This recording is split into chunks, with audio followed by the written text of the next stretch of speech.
po mga ka-Jolly, isang mapagpalang gabi sa ating lahat. Mga ka-Jolly, may pupuntahan lang kami ngayon doon sa Villa Jamila kasi may nabalitaan kasi kami na na-accident daw. Malaki yung sugat niya. Ha?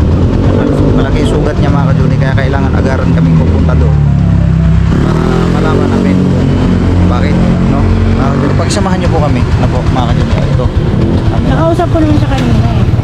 Kaya lang, hindi niya sa akin sinabing detalye. Kaya punta na yung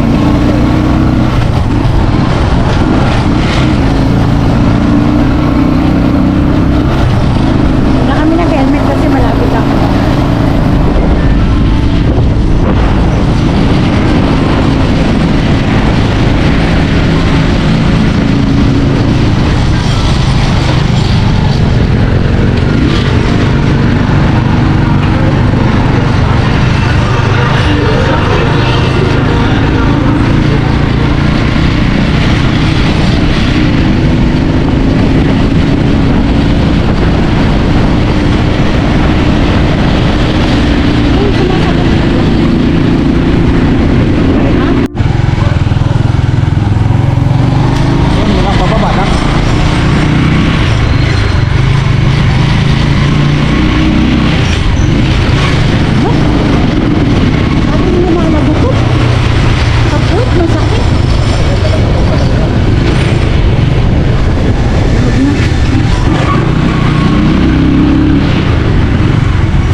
liwanag ng buhay namin.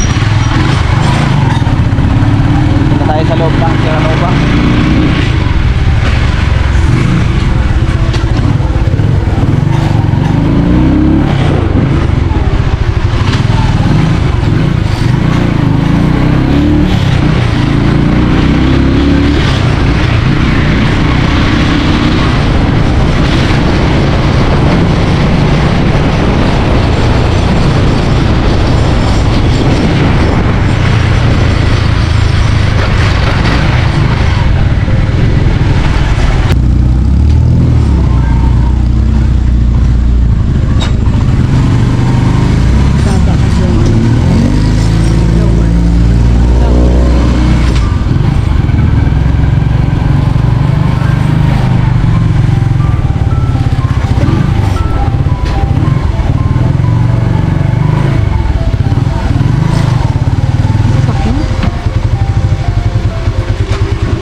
Ay, ano yun?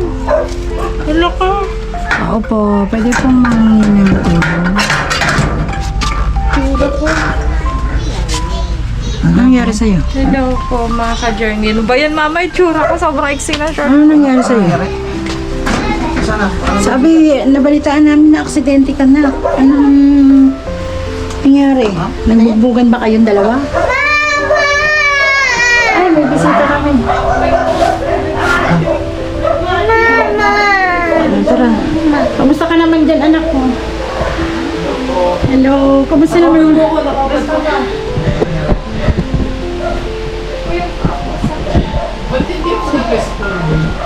Magbihis ka muna, anak. O, nagutom ka naman. Ano pupunta si Kuya Buknoy po dito para kumain? Ano ba yan? Hindi naman. Muna pag-uwi ka lang. Nag-belechon ka dyan, na?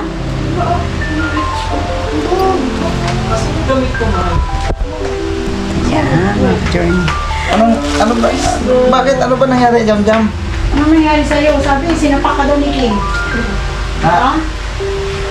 Ano po mga ka-journey, kaya napasugod kami rito nga dahil nga na-accidente daw si Jam Jam. So yung nakita namin, meron nga, may sugat nga siya. Isa. Nagdamit pa daw. Mga ka-journey. Wala akong short. Si Kim din o wala ding damit. Ngayon ko na naramdaman ko, nagutom na pala ako. Anong oras na pala? Mga ka-journey, alas 10. Saan kayo galing pa? Sa bahay. alas 10:45 na po at 10:44 na ano, ngayon ko lang naramdaman na nakaramdam ako ng nagugutom na pala ako. Kasi nagkape lang kasi ako kanina mga ka-journey. Habang nagla-live nga kami, nagkape lang ako. So hindi ko naramdaman yung gutom. Ngayon, naramdaman ko na, nagugutom na ako. Kaya sabi ko, ano,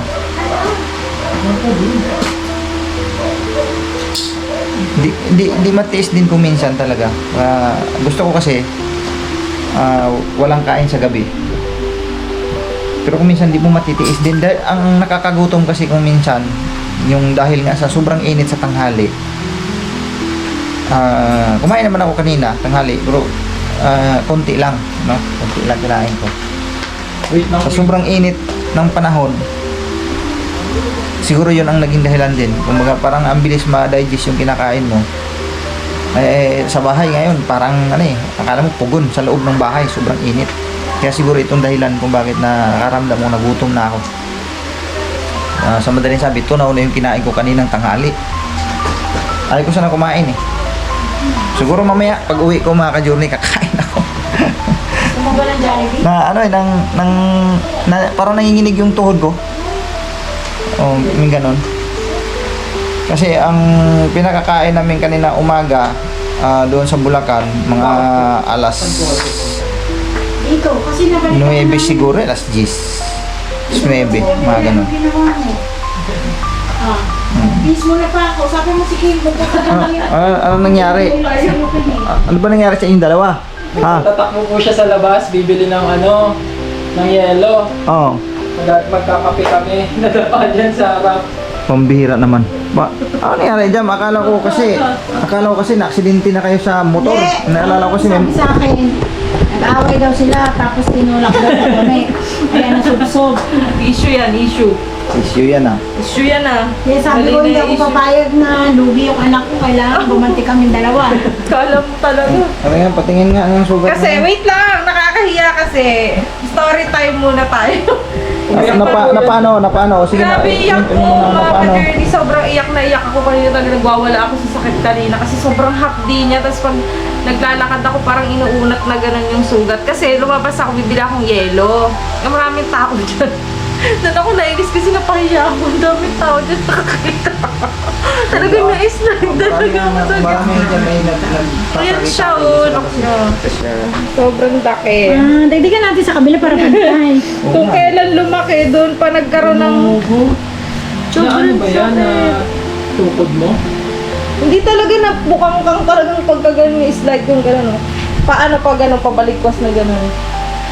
Lumuboy. Ba't kasi nagtatakbo? Hindi ako tumatakbo, nagmamadali ako. Kasi nga, naman ako pag may mga lalaki sa paligid, di ba, naiiya ako maglakad-lakad dyan. Ayaw, bit-bit ang bata. Ganon. Nakita namin si Yashu. Nakita niyo siya siya? Nadaanan ng inutusan nyo raw bumili ng yelo ba yan? Ano ba yung binili doon? Karating niya lang eh, pagkatapos natin mag-usap. Oh. Mga ka-journey, isipin mo alas 10 na ng gabi. Nandito pa yan siya sa kila atin niya. Kasi ayan sinulit daw niya ang panahon na kasi nga mapabulakan na siya. Hindi umuwi yan doon sa bahay. Kailan ka uuwi? Bukas ng umaga. Magsi-church pa yan. Magsa-charge ka pa. Dito gamit ko. Pang church. Grabe, ilang court ang napuntahan mo? Mga 20. Ilang court ba napuntahan mo ngayong araw na to? Isang court lang. Yan. Mukhang court yan. Doon pa lang pagpunta namin sa Bulacan, mga ka-journey, hinahanap agad. Lapit ba raw court dito? Pangatlong gabi na siya dito natutulog kay ate. Sinusulit niya, tignan yung pagmumukha ng ate niya mga ka-journey kasi medyo malayo na daw. Kaya yan. Dito siya, nagtarambay siya dito. Sa umaga wala yan siya, pero sa gabi lang yun nandito. Pagpatulog na. Siya, teras 8 na dito na po yan, tapos di niya lumalabas. Naghahanap- Sa gabi lang talaga. Naghanap lagi ng court. Kasi nung pumunta kami sa San Miguel, Bulacan, ang hinahanap agad, malapit ba dito yung court? So yan mga ka-journey, kailangan namin bumili ng court. Dalawang Sabi ni Kuya Mando, doon daw sa kanyang yung malaking lote doon sa may harap ng ano, gagawa daw siya ng court doon. Oh, magiging kalaban mo doon si Carman. Oh, tsaka yung si Bunso. Oh, yun ang magiging kalaban mo sa kuan doon. Siyempre, pag may court doon, malamang sa malamang, dadayuhin kayo doon.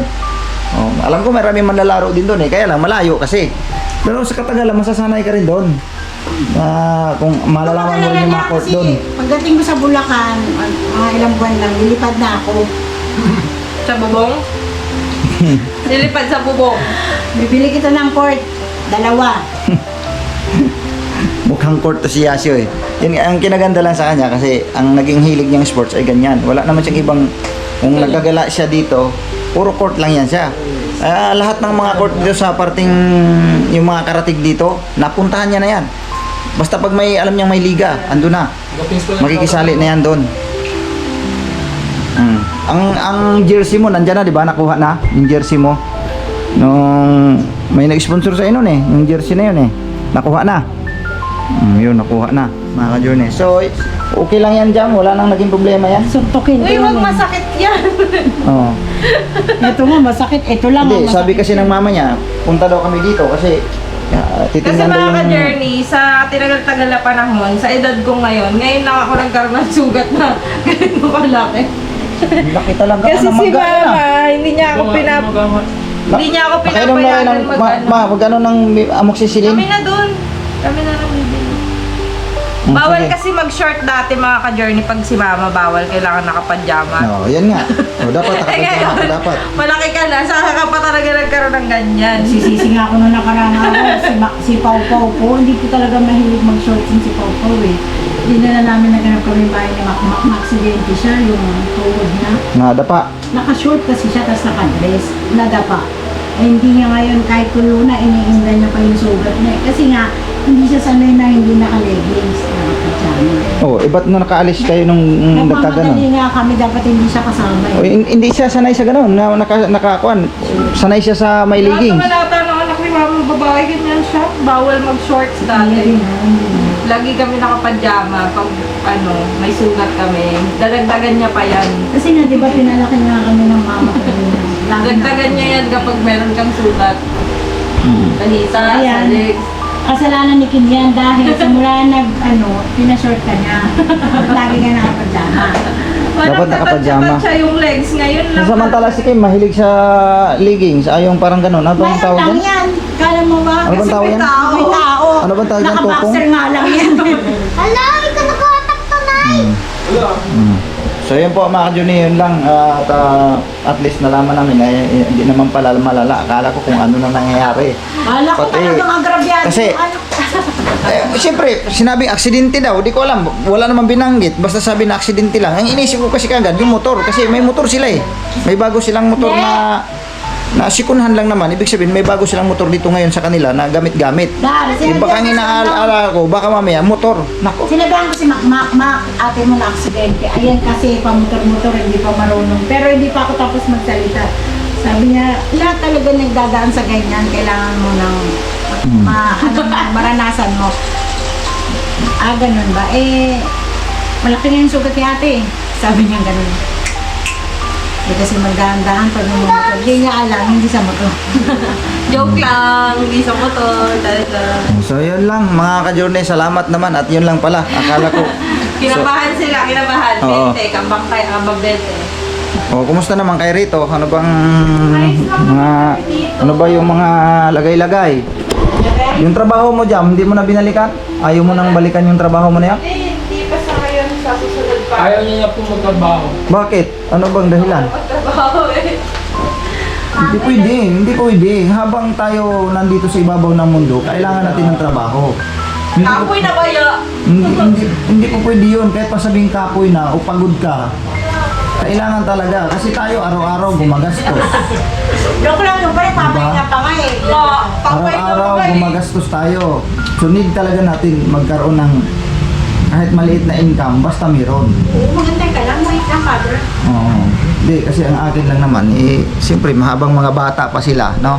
Habang mga bata pa sila, may mga kapasidad pa talaga sila na makatagpo ng isang magandang hanap buhay. Hindi katulad sa akin, matanda na ako eh. Kumbaga, yung aking trabaho ngayon sa palaran na lang. Kung kumita tayo ng maayos-ayos, di mabuti. Kung hindi naman, okay lang. Sa pamamagitan ng pagbablog nito mga ka-journey, maraming salamat din sa inyo dahil sa pamamagitan nitong pagbablog namin, kahit pa paano, nakakatulong naman ng nakakatawid, sa madaling salita, nakakatawid. So sa panig ng mga bata, dapat lang talaga maghanap buhay sila. Kung kinakailangan makahantok ng mas maayos-ayos, lalo pa si Jamila may natapos naman, hindi kailangan talagang gamitin kung kinakailangan gamitin. Ano po? Dami. Oo.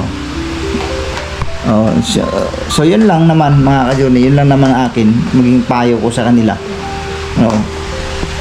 Pasok, trabaho. Hindi, si ate, may pinaprocess na trabaho, magandang kitaan. Ganda kitaan, sigurado na kaya yan. Oo, 4,000 a day. Napapakain lang siya ng buhaya. Sa Hindi, zoo. kasi kailangan. Walang pagkain yung Ito buhay. lang naman sa akin mga anak, habang bata pa kayo, may mga magaganda pang oportunidad na mangyayari sa buhay ninyo, gawin nyo na. Habang maaga pa. Kasi ang buhay natin habang nandito sa ibabaw ng mundo, kailangan natin yun. Tama. Di ba? Tama ba ako? Ay, tama ka, Dad. Kasi hindi po pwedeng sa panahon ngayon, lalo pat ang panahon yan, Tawag kayo ng mama. dulang napakahirap na ang buhay. Ay kung magpapatay-patay sa ano tayo sa pansitan, nako, wala. Walang mangyayari sa buhay natin dito mga ka-journey. Akala ko tatawag din siya ng mama, katulad ni Yaso nung aksidente siya. Ma, huwag niyo akong iwanan, mamamatay na ako. Yung si Yasu lang nung napaso doon sa kitil. Akala mo mamamatay na siya. May, wag mo akong iwanan dito. Hilingan na daw niya. So need talaga nila ng magulang pa ano. Sa si Yasu need pa ng magulang yan. Ano po nanay ko eh. Kanina nag-spray ako ng Tapos mag-birthday na ako bukas mga ka-journey. Happy birthday ka, Mama, mga journey bukas. Naiiyak ako kasi naalala ko yung nanay ko. Lalo iiyak ma, sabi ni nanay. Nanay ko. Bless you, yung regalo mo bukas ha. Oo, sanda makmak na yash. Magpansit ka ba bukas, ma? Kundi pumunta kayo doon. Saan natin Jam-jam sa bahay. Yung magpansit doon mama mo eh. Pansit. Ako nga magluluto eh. Ikaw ba magluluto? Anton with Bingo. O di yun. Saan ka muna kami? Tama ano oras? Alas 10. Ang gabi? Saan mo man ang gabi? Bingo. Punta na lang kayo bukas siguro mga Uy, pataganda anong oras kayo pupunta? Si Kia pupunta dito ng alauna pag-uwi. Pag-uwi. Mga alauna. Alauna? Ngayon? Nang tanghali. kasi Ng hapon? mag-church siya dyan. Oo, tapos? Dito na siya uuwi. Magsasabay na sila siya. Sige. Uy, hindi kami kasi sa motor. Basta pumasyal kayo doon. Ano? So yan lang muna mga ka-journey. Babalikan po namin kayo. Ano po? At umiinit na yung ating camera. Papahingayin natin dito sandali. Alright. Happy birthday ba? Happy birthday,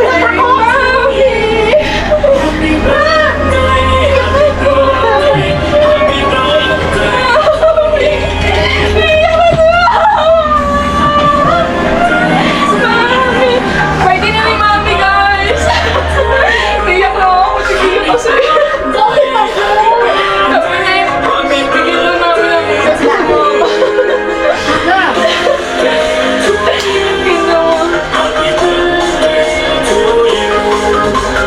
Binabati ako ni Tita Lisa. Hey, Mami! Magla!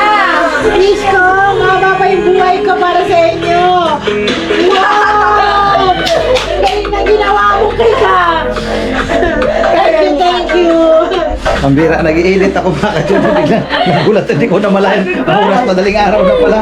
Happy birthday, ma. Alam mo, binati ako ni Tita Lynn. Ayun.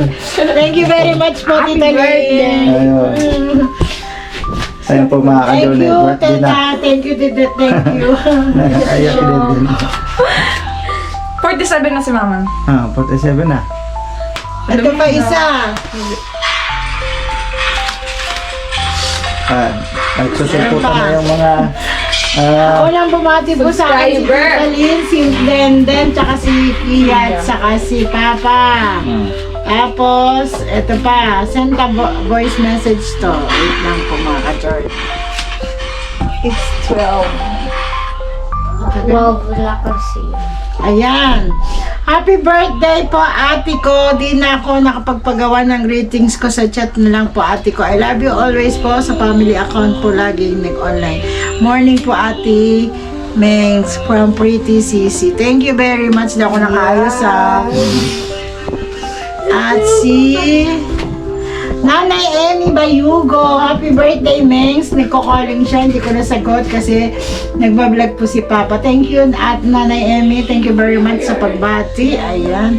Ito mahaba-haba. Ayan na. Si Ayan. po, kasi alas 12 na po alas 12:03. Ano po? Happy birthday, happy birthday sa'yo. May happy birthday, may kanta dyan kung may bisag iya pag kumi. Good luck lang, God bless, love you, Ming. Ayan. Thank you po. Ayan. I love you so much din. At kay Madam Jo. Ay, ang saya naman ng birthday ko. Ang daming bumati. Kahit simple lang. Ayan pa. So, happy birthday po, Ate Ay, Mengs. ma! Oh, Happy ito pa birthday! isa. Ayun. Ito pa Asan mama. na? Hello po mga journey, birthday ni mama yan, guys. Birthday ma. Yes, mabait Wish ko ka. sa'yo ay Bigyan mo. mababang yung buhay at bigyan pa ng Panginoong Diyos na malakas na pangangatawan. Ito pa. Mga journey, nagbabasa siya ng mga message Ang na dami pong bumati sa akin, mga kasolid po. Maraming salamat po. Ayan. At hindi ko nasagot agad yung tawag. Ayan. Tatawag na po ulit si Mother ng Bardagulan. Ayan. sa mga journey dito po muna ako at kakain pa ako. Sige. Thank you na, thank you. Ayan. Meron pa siya ating babati. Natatawa ako kay ano.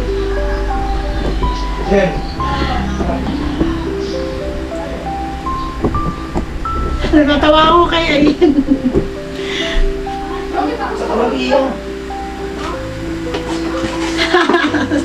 Nagkakagulo na po sila. Ang dami na nila. I love you po sa inyo lahat. Masaya ako matutulog ngayong alas 12. 4 mga ka-journey. Ayan, 12:04 tayo.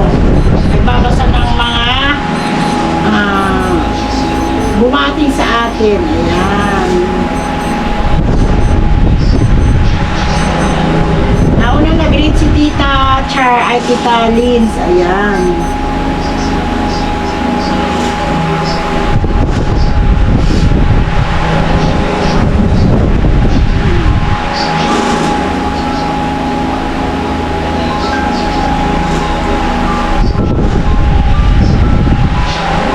Si Tita Lins po kasi bumati po siya ay 11:58.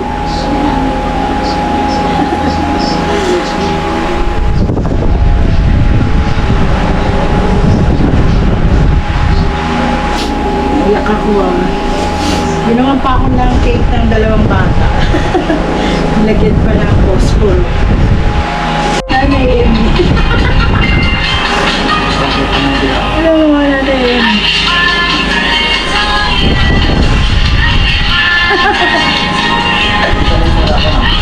Tapos na?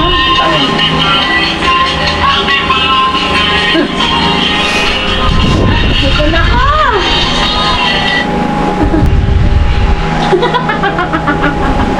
Yung birthday cake ko kinain ng bata. Donut daw. Yummy? Yeah. What did you say, Mommy? Happy birthday, Mommy! Happy birthday to you!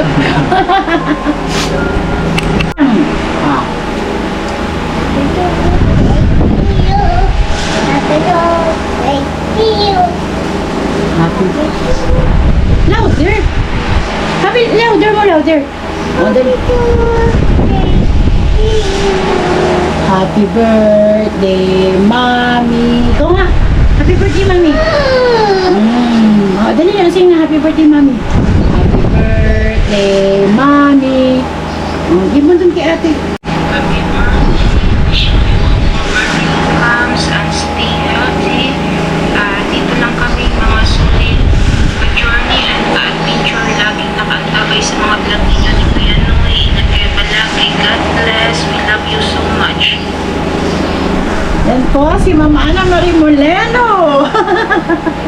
Thank you very much po.